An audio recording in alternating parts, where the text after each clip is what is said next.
خدا ما رو نجات بده از این اخلاقا. نهایتا میگه دیدم صدای بوق داره میشه تو ماشین. حالا که نگاه کردم گفتم چه خبره؟ گفتن که 2 تا ازدواج کردن تو ماشین نشستن، تو اروپاست. بعد میگه نگاه کردم که تو این ماشین 2 تا مرد نشسته. سوال کردم پس 2 تا ازدواج کردن تو ماشین، عروسش کجاست؟ هر 2 تا مردن.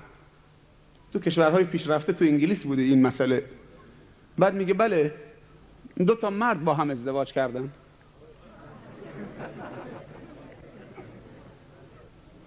خنده داره عزیزان من، اینجا گریه داره، چون که به ما هم سرایت کرده.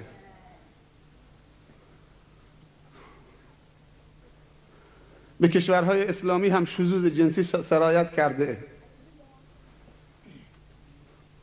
اونجا رفتن جلو مجلس انگلیس نشستن، این همه ادعای ترقی میکنن، به کره ما رفتن گفتن همونطوری که مرد با زن میتونه ازدواج بکنه و زن با مرد، به ما اجازه بدید که زن با زن هم ازدواج بکنه، مردم با مرد ازدواج بکنه. حتی من تو یک روزنامه خوندم که یک زن از قانون درخواست کرده که با یک سگ ازدواج بکنه. ازش سوال کردن، مصاحبه کردن، عکسش هم تو روزنامه پیش من هست، مصاحبه کردن باش که چرا با این سگ ازدواج کردی؟ گفت، جواب این زن گفت من با چند تا مرد ازدواج کردم، از هیچ کدوم وفاداری ندیدم به جز این سگ که اینقدر وفادار ازش دیدم، گفتم پس با این وفادار ازدواج بکنم. فرهنگ انسانیت چه داره میشه؟ عقل کجاست؟ من امروز از اونها نقل میکنم، اما به ما هم سرایت کرده. چرا من میگم تا ما هوشیار باشیم، به فرهنگمون افتخار بکنیم.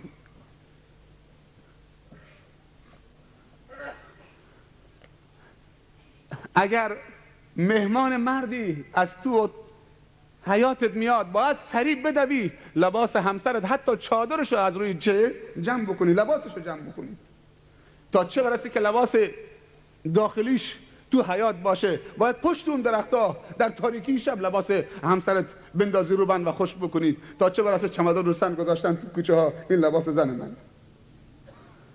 یک دست لباس توربهاره تو یکی از عروسی ها 950,000 تومان برای یک شب خریده شده، یک بار مصرف 950,000 تومان. گل دست عروس خانم 30,000 تومان. گل رو ماشینی که چسبوندن 15,000 تومان. هم رنگ ماشین خراب میکنه، هم گل خشک میشه میره تو سطل زباله. گل دست عروس خانم چند شاخه گل 30,000 تومان.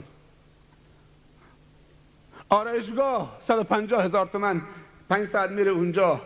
زنهاتون آرایشگاه نفرستید، دست بیوضو، اون زن بینماز، اون زن نامحرم، اون زنی که تجارت میکنه با اخلاق زنهای ما و دخترهای ما، نگذارید به آرزوهاشون برسن. باور بکنید که تو خیلی از آرایشگاه ها دوربین مخفی گذاشته، این دختر مسلمانی که هیچ کس لباسشو زیر بدنش، زیر لباسش و بدنشو ندیده، نقطه از بدنش، رسمه که باید ببرن آرایشگاه. نه، آرایشگاه زنه، که اون زنه داره آرایش میکنه. بابا تو نمیدونی که اون زنه برای چه حرکت غیر انسانی داره کار میکنه. تو کشورهای اسلامی هر کوچه پس کوچه یک کارتون نوشتن، مجوزم ندارن آرایشگاه.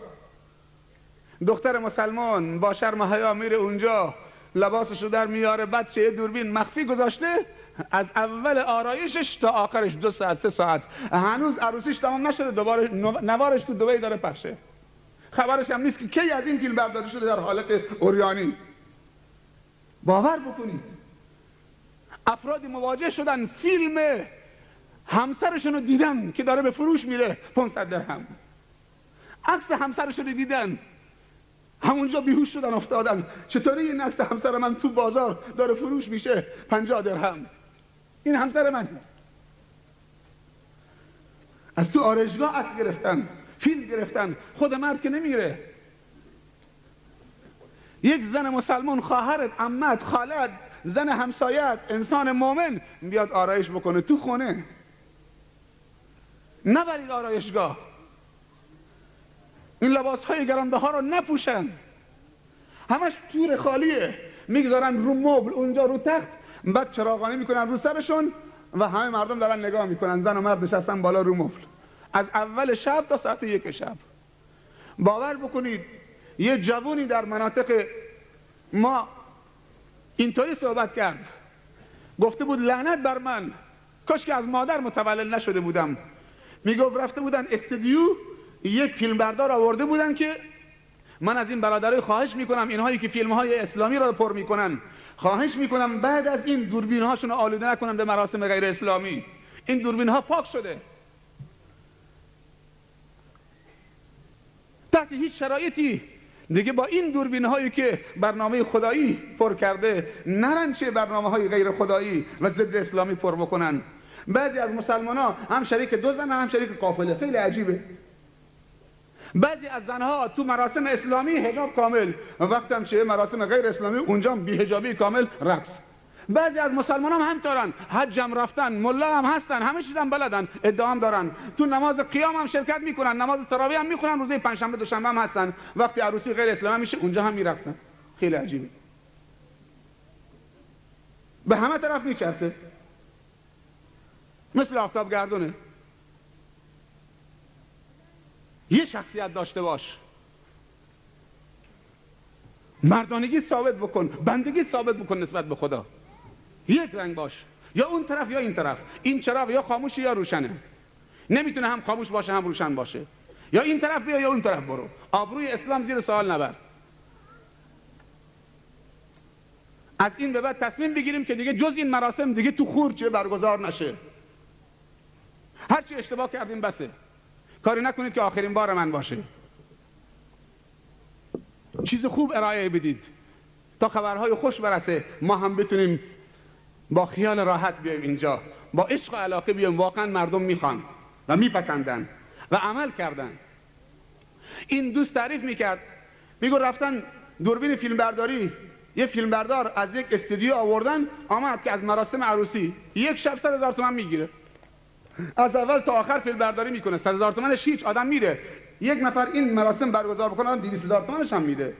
واقعا چه به جا میرسه، ارزش داره.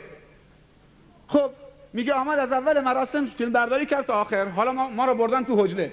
خود داماد تعریف میکنه، گفت رفتیم تو حجله، مادر عروس رفت دست فیلمبردار نامحرم گرفت، گفت بیا از تو حجله هم فیلمبرداری بکن. خیلی عجیبه. حجله فقط برای اون مرد و زن درست شده، مردان دیگه حق ندارن برن تو حجله. هیچ مردی حق نداره بره تو حجله اون زن. اونجا برای اون درست شده. برای تو هم یه شب دیگه هست، یک برنامه دیگه هست، یا از تو هم گذشته، بالاخره اینو داشتید. به خود بیام کمی. اما این برادر عروسه، این برادر داماده، این پسر عموی فلان، این پسر خالشه. هر کاری کردم میگه چه مادر عروس گفت بیا داخل. حالا آمده از خود من با خانمم فیلم برداری میکنه رو تخت. میگه به جایی رسید که به خانمم گفت که یک کمی گردن اینطوری بکن. گاه وقتی عکاسی میرینه خود عکاس میاد میگه سر اینطوری بکن، گردن اینطوری بکن، درست میکنه. هر کاری میگرد میگه اینطوری کمی تو فیلم بهتر میفته. عروس حالیش نمیشد. بعد مادر عروس با پری گفت خودت بیا سرش درست بکن تا تو فیلم درست بیفته. میگه قبل از این که دست من به صورت زنم بخوره، دست اون عکاس و فیلمبردار نامحرم و کثافت خورد به صورت زنم. منم همجور مات و مبهوت در مقابل مادر خانمم ایستادم. خدایا من همه کارم یا این همه کار است؟ گفتم به هم بزنم جرأتش ندارم، تحمل بکنم تحملش ندارم. لعنت و نفرین خدا بر من باد که اصلا تولد نمیشدم. این یک داماد خودش داره میگه، اعتراف کرد که من اینطوری شکست خوردم. شب اول زندگیم آرزو داشتم قبل از اینکه دستم رو صورت زنم بخوره، دست اون نامحرم به صورت زنم خورد. دیگه چی؟ پسر خاله و پسر عمو و پسر دایی میان روبوسی میکنن با عروس. این پسر خالشه، این پسر داییشه، یه عکس یادگاری بگیریم کنار هم بشینیم. کی پسر خاله و پسر عمو محرم شد؟ اینا همش فرهنگ غلطیه که در ما جا میفته. اگر شما امشب نشستید تا این وقت شب که بشنوید برق رفت تکون نخوردید، برق رفت تکون نخوردید، تو تاریکی نشستید، خواهرای شما ناموس شما تو اون تاریکی نشستن، یه نفر تکون نخورد، این برادرها سر پا ایستادن هنوز.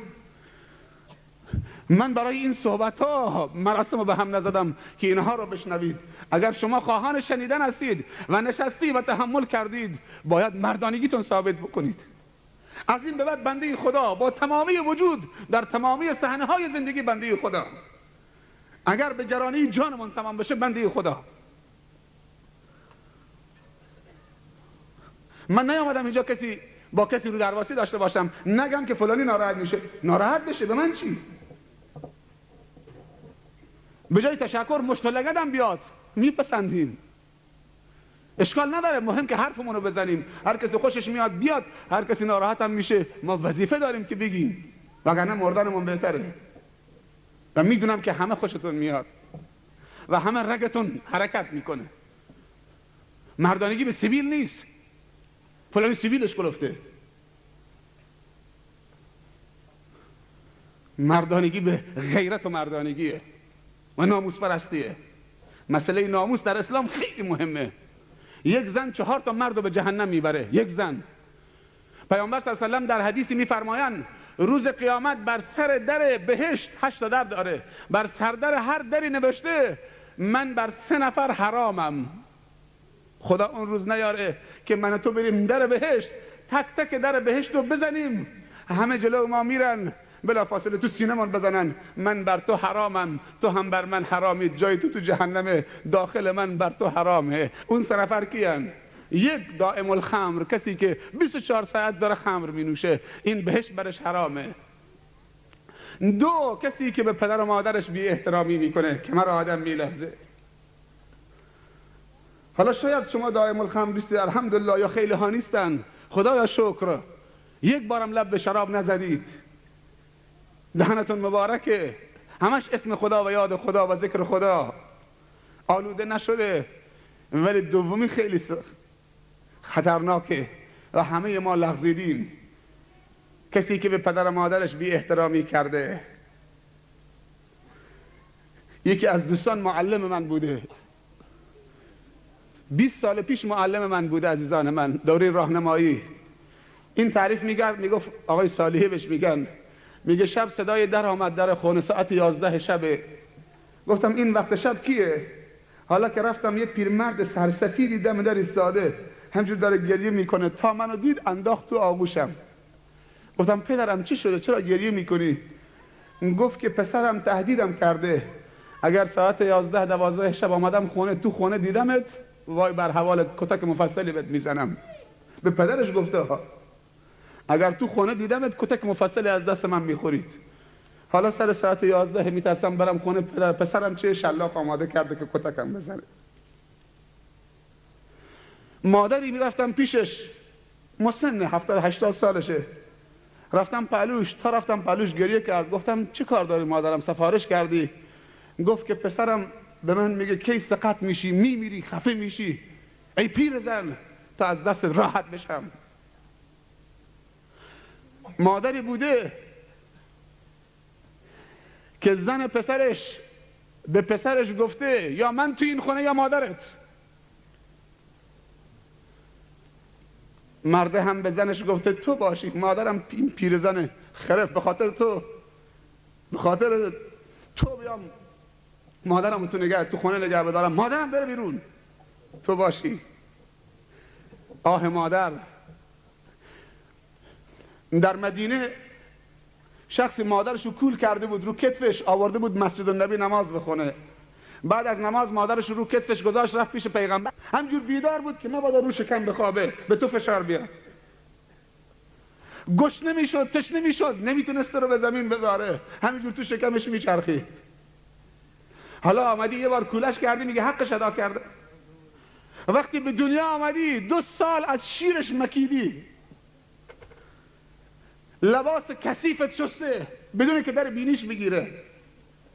حالا یه بار کولش کردی، میگه حقش ادا کرده. وقتی مادر و پدر به سن بالا میرسن، دلشون نازکتر میشن، کمبود بیشتری احساس میکنن، بیشتر نیاز به رعایت دارن. پیامبر صلی الله علیه و سلم میفرمایند، علما میفرمایند، دعای پدر و مادر در حق اولاد مثل دعای پیغمبر در حق امتشه. بترس از دعای مادر و نفرین مادر. این قصه رو گوش بده. در خود مدینه جوونی اجلش رسیده بود، هر کاری میکردن سکرات مرگ بهش فشار میامد، چشمش اینطوری سرخ میشد، جانش بالا نمیامد، روحش در نمیامد. خبر به رسول الله صلی الله علیه و سلم رسید که مادرش نفرینش کرده، مادرش رو طلبید، گفت مادر این پسر تویه؟ گفت بله. گفت حلالش بکن، ببخشش آخر عمری تا روحش در بیاد، تا زجر نکشه. گفت نمیتونم حلالش بکنم، اونقدر به من بی احترامی کرده که حدی نداره، اصلا از دلم در نمیاد. گفت خواهش میکنم، من از تو خواهش میکنم حلالش بکن. گفت نه نمیشه. رسول الله صلی الله علیه و سلم باش صحبت نکرد با پیرزن، دستور داد هیزم بیارید. هیزم آوردن، گفتن آتش بزنید. آتش زدن. پیرزن حالا مات شده بود. آتش برای چی؟ هیزم برای چی؟ بعد دستور داد که، حالا نگاه میکنه پیرزن، مادر نه، دستور داد این جوان رو بلند بکنید بندازید تو این آتش. صحابه دویدن به طرف جوان که بلندش بکنن تو آتش بذارن. پیرزن گفت چه کار میخوای بکنی؟ اول سکوت بود. آتش زدن، هیزم آوردن، بلند کردن پسرش، جلوش تو آتش. چه کار میخوای بکنید ای رسول خدا؟ گفت تو حلالش نکردی، نبخشیدش. اگر تو حلالش نکنی روز قیامت باید بره تو جهنم بسوزه. من میخوام بلندش بکنم تو آتش بندازمش. همین کار ملائکه باش میکنن تو روز قیامت. اینجا بود که مادر یک پارچه خودش فراموش کرد و محبت مادری گل کرد، دوید همینجور بچه‌ش تو آغوش گرفت و نوازش کرد و حلالش کرد. عاطفه مادر چقدره، گذشت مادر چقدره، محبت مادر چقدره، شفقت مادر چقدره. پسرش تو آغوش گرفت، سر و صورت و پیشانیش همه بوسه زد و حلالش کرد. تا حلالش کرد روح پسرش هم بالا آمد. چند بار به مادرت گفتی ای پیرزن؟ دختره حالا دیپلم گرفته، دانشگاه داره میره، پاش رو پا انداخته، مثل یک نوکر کنیز به مادرش میگه خوراک درست کن، خوراک بیار، لباسم اتو بکن، لباسم بشور، من دانشگاه دارم میرم. یکی از علامات قیامت ان تلد الامة ربتها، این که بیبی کنیز بیاد بیبیشو به دنیا بیاره. سوال کردن تعجب، کنیز چطوری بیبی به دنیا میاره؟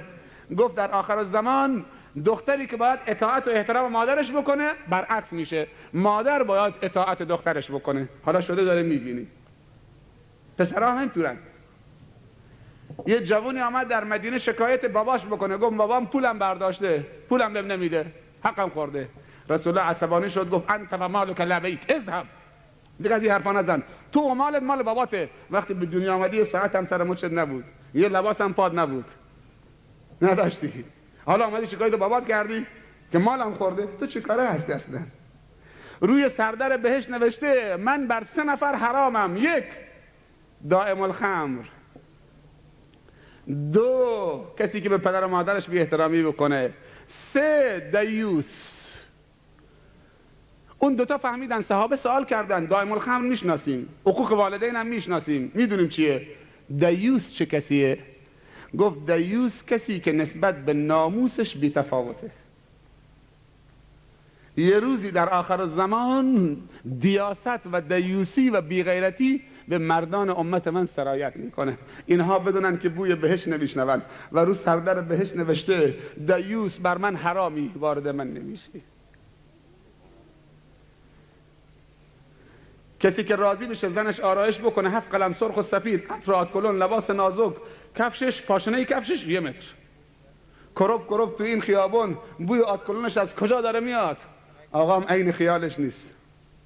جرأت هم نمیکنه، زنش از جلو چشمش رد میشه، جرأت نمیکنه بگه زن کجا میری. یه دوستی یه وقت به من گفت که یه زنی همطور خیلی شالاتان بوده، به شوهرش میگه پول بده. شوهرش قدش خیلی کوتاه بوده، ضعیف بوده، زنش خیلی به زنش به شوهرش میگه پول بده. میگه پول نیست. کجا میخوای بری؟ پول نیست. میگه پول نمیدی نه؟ بلندش میکنه میذاره تو تاقشه. یا پول بده یا پایینه نمیارن. آخرم با یه برادر افغانی فرار کرد، هنوزم پیدا نشده. شب 3 تا افغانی پدر شوهرشو کشتن. من خودم رفتم سر همین میت، از مدینه آمده بودم، بعد از 3 سال گفتن یه میت واقع شده. 3 تا افغانی بودن. شب اونقدر این پدر شوهرشو کتککاری کرده بودن و جنساشو برداشته بودن، تو خونه خوابیده بوده. مستاجرش بودن نه؟ با زنش چه توافق میکنن، بعد چه فرار میکنن. یه گونه آردی به این بزرگی تو گلوش، تو این دهانش جا داده بودن، بعد دهانشو بسته بودن، کتککاری، دستاش از پشت. فوت کرده بود دیگه، پزشک قانون آمده بود، ما هم رسیدیم همونجا رفتیم نگاه کردیم. زنش هم هنوز رفته، الان نزدیک چند ساله؟ چیز حدود 17 ساله همون زن. مردانگی تو چیه؟ خیلی عجیبه. وقتی میگیم بابا عروسی اسلامی بکنید، با جوان که غرور داره، همه جوانا عروسی غیر اسلامی کردن، ساز و دهل و مقول و نمیدونم فلان و چه این چیزا آوردن، مطرب آوردن، با جوان صحبت میکنی، دختر و پسر چارش میکنی، نصیحتش میکنی، میگی چشم جناب شیخ باشه، حالا که تو خواهش میکنی چشم عروسی اسلامی میکنم.